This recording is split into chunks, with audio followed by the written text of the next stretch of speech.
Ya Gus, menarik saya kira tadi ada pengalaman yang berbeda ketika lama puluhan tahun di pesantren dengan satu sistem kurikulum yang belum pernah berubah, yang bisa kita katakan tradisional. Tiba-tiba Gus Yahya kemudian hidup dalam belantara pendidikan modern di UGM, lalu memilih sosiologi. Pelajaran apa yang bisa dipetik terkait dengan yang sekarang ini dapat dipelajari oleh Gus Yahya?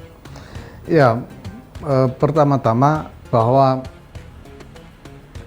perjalanan ini pergulatan intelektual gitu, untuk mencari jawaban tentang bagaimana pesantren seharusnya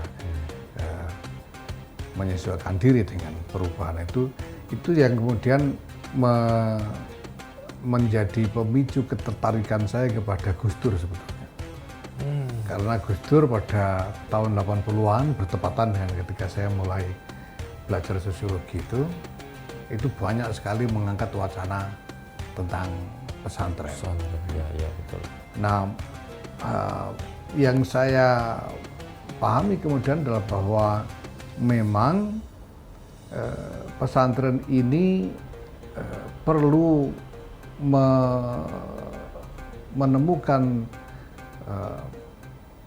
nilai dasarnya terlebih dahulu. Apa sebetulnya nilai dasar dari pesantren itu, apa yang harus dipertahankan, dan bagaimana menyesuaikan diri dengan perubahan yang terjadi. Misalnya begini, bahwa pesantren itu sebetulnya pondasinya adalah kiai itu sendiri. Karena dulu awal mulanya pesantren itu adalah komunitas yang hidup di sekitar kiai, dan kemudian terjadi proses pembelajaran agama di situ. Pada mulanya seperti itu. Nah, tradisi ini masih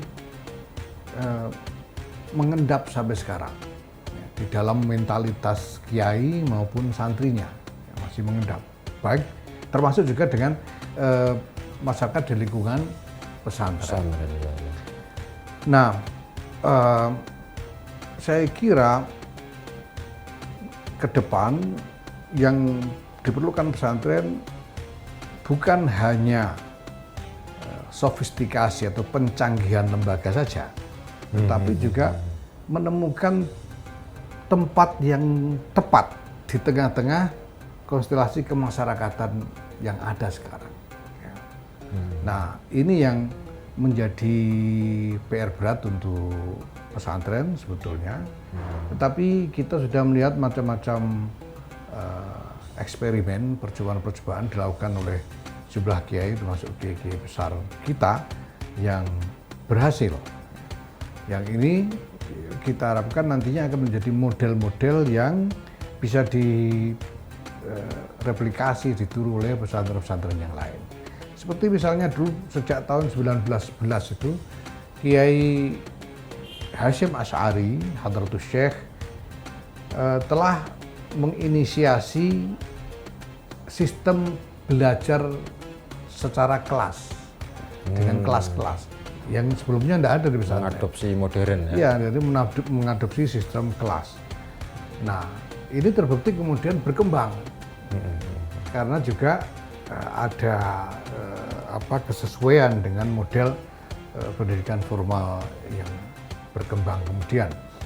Nah, ada kiai seperti Kiai Sa'al Mahfudz yang mengembangkan berbagai macam model persentuhan dengan masyarakat sekitar ya. Dengan masyarakat, dengan komunitas di pendukung pesantren itu, dengan macam-macam kegiatan, khususnya kegiatan-kegiatan ekonomi yang berbasis ekonomi lokal, dan cukup berhasil.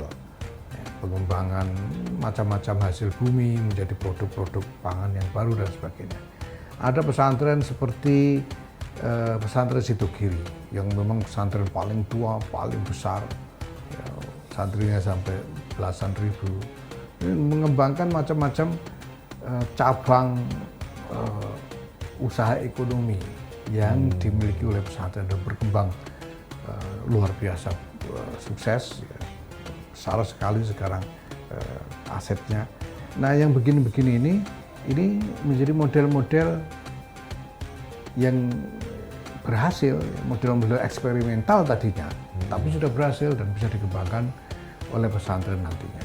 Karena pesantren ini dia punya beban bukan hanya untuk mengembangkan pengajaran akademik tentang wacana keislaman, tapi dia juga punya beban untuk berperan di tengah-tengah masyarakat, punya beban kepemimpinan sosial.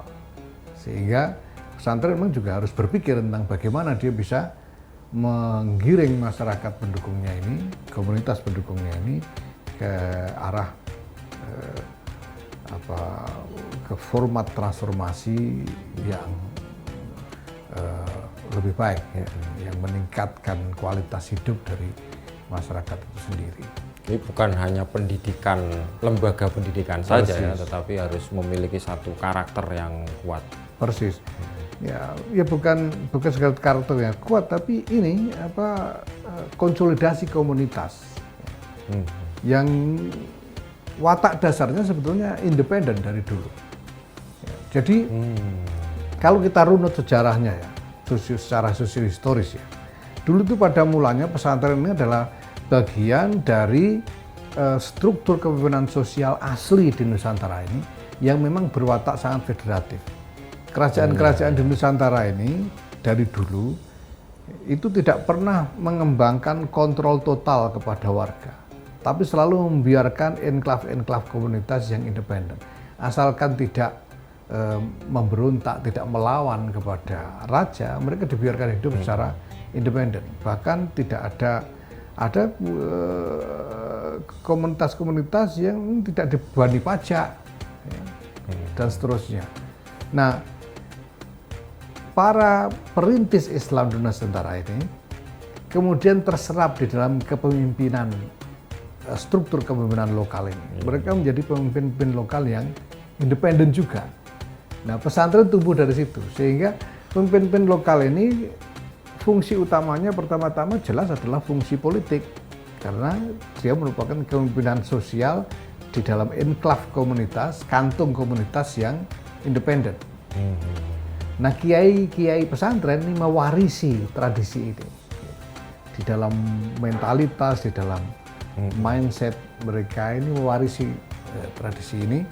Nah, ini yang kemudian berkembang melalui zaman, dan sampai sekarang kita bisa melihat bahwa memang kalau dikatakan sekarang misalnya orang-orang mengatakan bahwa kenapa para ulama ini berpolitik, ya karena memang ada akar tradisinya gitu. Nah, persoalannya kemudian bagaimana fungsi politik sebagai pemimpin sosial ini kemudian ditransformasikan ke dalam format baru yang lebih kompatibel dengan konteks format sosial politik yang kita miliki sekarang, konteks ini. Ya.